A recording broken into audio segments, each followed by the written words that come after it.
Hello everyone, welcome you all. तो आज हम लोग करंट अफेयर्स डिस्कस करने वाले हैं 26 अक्टूबर 2021 के। सबसे पहले अगर बात करें हम, जो पहली न्यूज़ है, it's India's first indigenous aircraft carrier INS Vikrant begin second phase of sea trial. तो INS विक्रांत जो है, ये क्या है? पहली बात तो ये इंडिया का पहला इंडिजीनस एयरक्राफ्ट कैरियर है, तो ये अपने आप में ही बहुत इम्पॉर्टेंट हो जाता है। ठीक है, सेकेंड चीज़ क्या है कि INS विक्रांत जो है, इसका second phase of sea trials begin हो चुका है, स्टार्ट हो चुका है। देख सकते हैं आप, और सैटरडे के दिन ये ट्रायल स्टार्ट हुआ है, और ये जो है, ये प्लान किया जा रहा है, इसका इंडक्शन जो है इंडियन नेवी में वो नेक्स्ट ईयर यानी कि 2022 में अगस्त में स्टार्ट हो जाएगा। इसका वेट देखें तो 40,000 टन का ये एयरक्राफ्ट कैरियर है, और इसके अलावा ये इंडिया में अब तक की बनी गई सबसे largest and most complex worship है। ठीक है, इंडिया में बनी गई इंडिजीनस है ये। ठीक है, और successfully completed a 5-day maiden sea going, और अगस्त में कर लिया था इसने पहला फेज जो था इसका सी ट्रायल्स का, और ये सेकेंड फेज जो है अभी किया गया, और ये कहाँ से किया गया? कोच्चि से किया गया। ठीक है, ये भी आपको याद रखना है। इसकी कॉस्ट की बात करें तो 23,000 करोड़ इसकी कॉस्ट है, इसको बनाने में 23,000 करोड़ रुपए लगे। ठीक है, और and its construction propelled India into a select group of countries having capabilities to build state of the aircraft carriers। यहाँ पर हम कुछ सिलेक्टेड कंट्रीज में इंक्लूड हो चुके हैं। Next is first Zika virus case जो है वो रिपोर्ट किया गया है उत्तर प्रदेश के कानपुर में। देखा जाए तो एक वारंट ऑफिसर है इंडियन एयरफोर्स के, उनको इन्फेक्शन डायग्नोस किया गया था सैटरडे को। ठीक है, कानपुर के है ये। ठीक है, कानपुर में डायग्नोस किया गया, और फिर इसके बाद कुछ दिन इनको फीवर भी रहा। फिर क्या किया गया? फिर इनका सैंपल जो है वो फर्दर टेस्टिंग के लिए पुणे भेजा गया ताकि प्रॉपरली एग्जामिन हो सके। तो यहाँ पर ये कहा गया है कि अब ये जीका वायरस पॉजिटिव है, तो ये यूपी का फर्स्ट केस है कानपुर में। नेक्स्ट इज RBI ने कैप लगा दी है NBFC IPO फंडिंग पर। ठीक है, कितनी फंडिंग हो सकती है? 1 करोड़ पर बोरोवर फ्रॉम फाइनेंशियल ईयर 23। तो फाइनेंशियल ईयर 23 में जो नॉन बैंकिंग फाइनेंस कंपनीज है वो 1 करोड़ से ज़्यादा जो लेंड है वो नहीं कर सकते, मनी लेंड नहीं कर सकते 1 करोड़ से ज़्यादा। जो इन्वेस्टर्स क्या कर रहे हैं? स्टॉक बाय कर रहे हैं इनिशियल शेयर सेल्स में। ठीक है, इनिशियल शेयर सेल्स जो होती है उसमें अगर कोई इन्वेस्टर खरीद रहा है स्टॉक्स, तो उसको 1 करोड़ से ज़्यादा लेंड नहीं किया जा सकता। अप्रैल से ये लागू किया जाएगा। ठीक है, और ये किसने कहा है? इंडिया की सेंट्रल बैंक यानी कि RBI ने। इससे क्या होगा? ये टाइटनिंग करता है कैपिटल एडिक्वेसी, और जो रूल है उनको प्रोविजन करता है, और लास्ट माइल लेंडर्स जो होते हैं उनकी रिस्क को भी रिड्यूस करता है। ठीक है, और क्योंकि जब भी लैंड किया जाता है कोई बड़ा अमाउंट, तो उस पर काफ़ी ज़्यादा रिस्क भी होता है। तो यहाँ पर इन्होंने कैपिंग कर दी है, और 1 करोड़ जो है ये तय कर दिए लिमिट। तो यहाँ रिस्क जो है वो एट मैक्स 1 करोड़ का हो सकता है। ठीक है, अब यहाँ पर NBFCs can fix more conservative limits. ठीक है, इससे ज़्यादा लिमिट्स जो है ये फिक्स कर सकते हैं। There shall be a ceiling of ₹1 crore per borrower for financing subscription to initial public offering। What is initial public offering? जो स्टार्टिंग मतलब जब शेयर्स बिकते हैं, जो इनिशियल शेयर्स होते हैं, ठीक है, जो फर्स्ट टाइम बिक रहे हैं, तो उनको कहते हैं इनिशियल पब्लिक ऑफरिंग्स। तो इसमें 1 करोड़ लिमिट तय कर दी गई है। Next is Australia gives in principle support for net zero by 2050। यहाँ किसकी बात हो रही है? यहाँ पर नेट जीरो कार्बन एमिशन की बात हो रही है। तो जो PM स्कॉट मॉरिसन जो है ऑस्ट्रेलिया के, वो यहाँ पर जो नेशनल टारगेट है zero net carbon emission by 2050, तो उस पर यहाँ उन्होंने बात की। ठीक है, और यहाँ ऑस्ट्रेलिया जो है आप देखेंगे बाकी सारी कंट्रीज से ज़्यादा इस चीज़ पर ध्यान देता है, क्योंकि मैं पर्सनली ऑस्ट्रेलिया का एक प्रोजेक्ट कर चुकी हूँ, तो वहाँ पर मैंने पाया कि एथिक्स जो है, एथिक्स का एक इम्पॉर्टेंट हिस्सा है एनवायरमेंटल एथिक्स।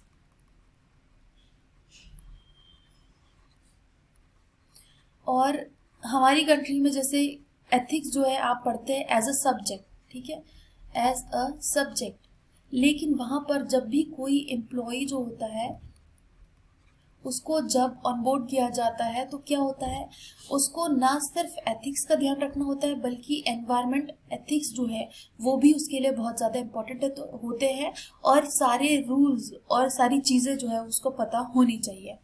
सो यहाँ पर ऑस्ट्रेलिया ने ग्रीन हाउस गैस के एमिशन को यहाँ टारगेट किया है 2050 तक net zero. Next is prime minister Modi ji जो है उन्होंने आत्मनिर्भर स्वस्थ भारत योजना जो है वो यहाँ पर लॉन्च की है। ये ऑब्जेक्टिव क्या है, to fill critical gaps in public health infrastructure specially in critical care facilities and primary care in both urban and rural areas. Basically क्या कह रहा है, fill critical gaps in public health infrastructure, ठीक है, build an IT enabled disease surveillance system. सबसे पहली बात, by developing a network of surveillance laboratories at block, district, regional and national level in metropolitan areas. देखो क्या होता है कि बहुत सारी चीजें आप कहते हो कि हमने हॉस्पिटल्स बना दिए, ठीक है, हॉस्पिटल्स बन गए हैं, लेकिन एक गवर्नमेंट हॉस्पिटल है, वहां पर भी, गांव की बात कर रही हूँ, वहां पर भी जो फैसिलिटीज है वो बहुत कम है, ठीक है। और अगर आपको कोई पर्टिकुलर डिसीज के लिए डायग्नोसिस चाहिए तो आपको कई बार क्या होता है कि बड़े शहरों में जाना पड़ता है। तो इस चीज़ को, तो यहाँ पर क्या हो गया कि ये जो डायग्नोसिस है, आप ट्रीटमेंट यहाँ पर नहीं करवा सकते, आप डायग्नोसिस नहीं करवा सकते, क्योंकि बेसिकली यहाँ पर गैप है, यहाँ पर वो सुविधा उपलब्ध नहीं है। तो यहाँ पर ब्लॉक, डिस्ट्रिक्ट, रीजनल लेवल पे और नेशनल लेवल पे जो मेट्रोपॉलिटन एरियाज है वहाँ पर क्या होगा, सर्विलियंस लेबोरेटरीज बनाई जाएगी, और जो IT enabled disease surveillance system है वो भी डेवलप किया जाएगा। तो बेसिकली इस गैप को फिल करने की कोशिश की जा रही है। Next is prime minister Narendra Modi will visit Uttar Pradesh on Monday and launch the प्रधानमंत्री मतलब कल कर चुके हैं वो, यानी कि मंडे के दिन, ये यूपी में।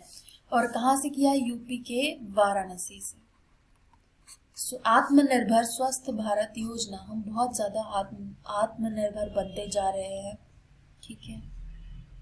और ये जो है ये क्या करेगा, नेशनल हेल्थ मिशन को में एक एडिशन है, बेसिकली नथिंग मच।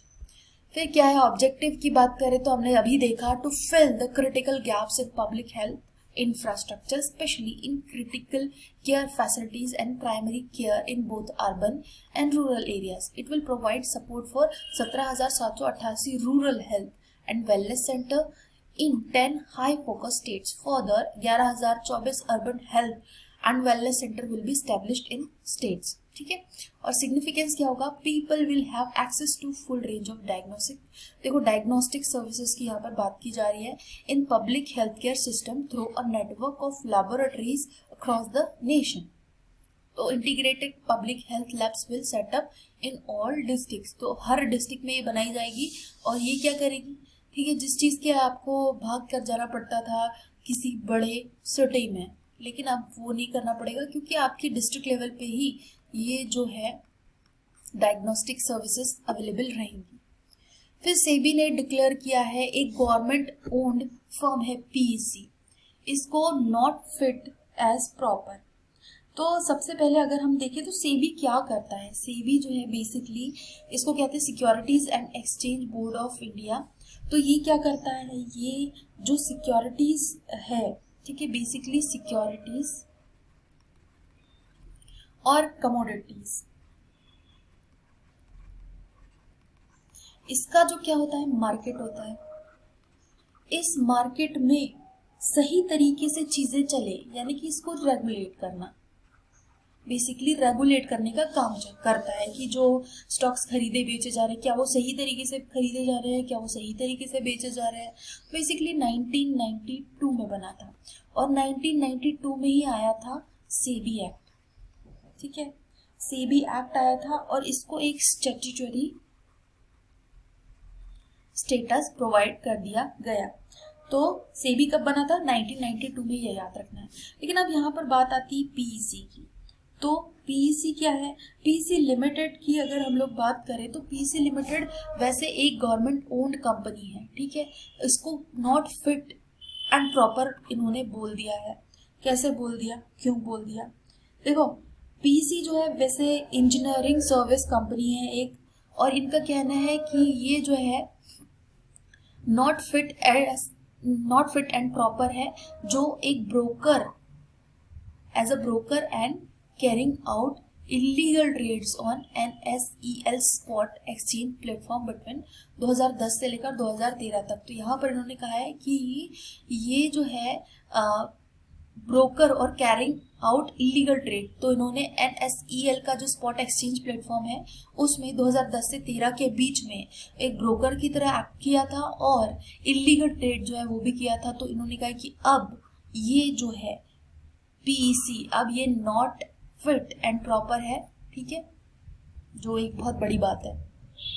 फिर यूनाइटेड नेशंस डे जो है वो ऑब्जर्व किया गया, ठीक है। कब किया गया? 24 अक्टूबर को। यूनाइटेड नेशंस डे जो है हर साल 24 अक्टूबर को ऑब्जर्व किया जाता है, ठीक है। 76th ईयर है जब इसको बनाया गया था 1945 में, तो 76 ईयर्स हो चुके हैं। History of United Nations day की अगर बात करें तो 24 अक्टूबर 1945 को यूएन को एस्टेब्लिश किया गया था। ये क्या है? ये है एक इंटर गवर्नमेंटल ऑर्गेनाइजेशन, ठीक है। और 2 साल बाद ही 1947 में एक चार्टर के थ्रू ये अनाउंस किया गया कि ये जो है यूएन के एम्स जो है उसको ज़्यादा लोगों तक पहुंचाने के लिए, उसको सपोर्ट करने के लिए बेसिकली, तो ये जो डे है ये अनाउंस किया गया। So next is life expectancy in India drops by 2 years due to कोविड-19 पैंडेमिक। तो देखो, Mumbai international institute for population studies, तो ये भी क्वेश्चन पूछा जा सकता है कि IIPS का फुल फॉर्म क्या है, ठीक है। क्या है? International institute for population studies. कहाँ पर है? तो ये है मुंबई में। ये भी याद रखना है क्योंकि ये भी पूछा जा सकता है।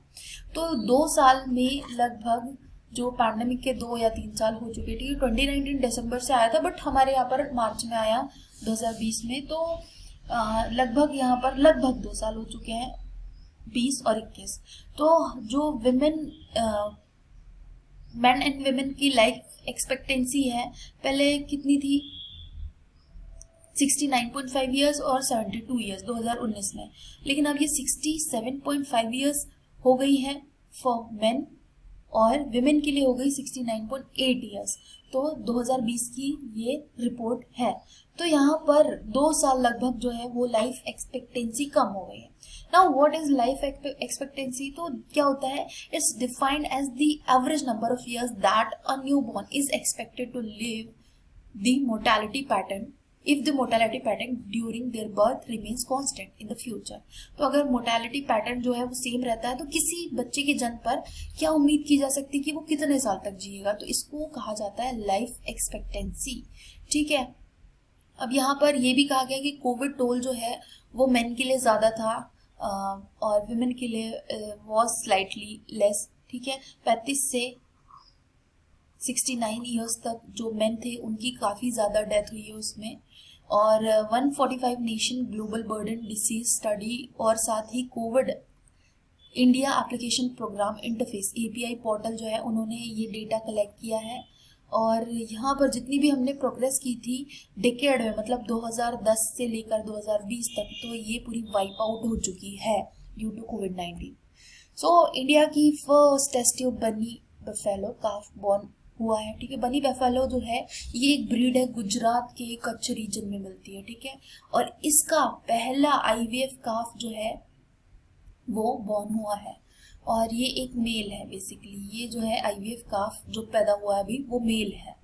बनी बफेलो की अगर हम बात करें तो यहाँ पर ये जो जेनेटिकली सुपीरियर बफेलो जो है, ये मिल्क प्रोडक्शन, इनके मिल्क प्रोडक्शन को इंक्रीज करने के लिए मतलब काफ़ी अच्छी ब्रीड है। ये क्या है, ये बेसिकली हायर मिल्क प्रोड्यूस करती है एरिड एनवायरनमेंट में, ठीक है।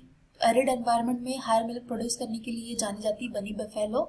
तो ये आईवीएफ मेल काफ है, सक्सेसफुली इसका बर्थ हुआ है। टोटल 6 यहाँ पर सैंपल लिए गए थे जो आईवीएफ के थ्रू। और कहाँ पर हुआ है ये, गिर सोमनाथ डिस्ट्रिक्ट जो है, एक किसान के घर पर गिर सोमनाथ डिस्ट्रिक्ट में। So end of the video and thank you for watching. मिलते हैं हम लोग नेक्स्ट वीडियो में। Bye bye.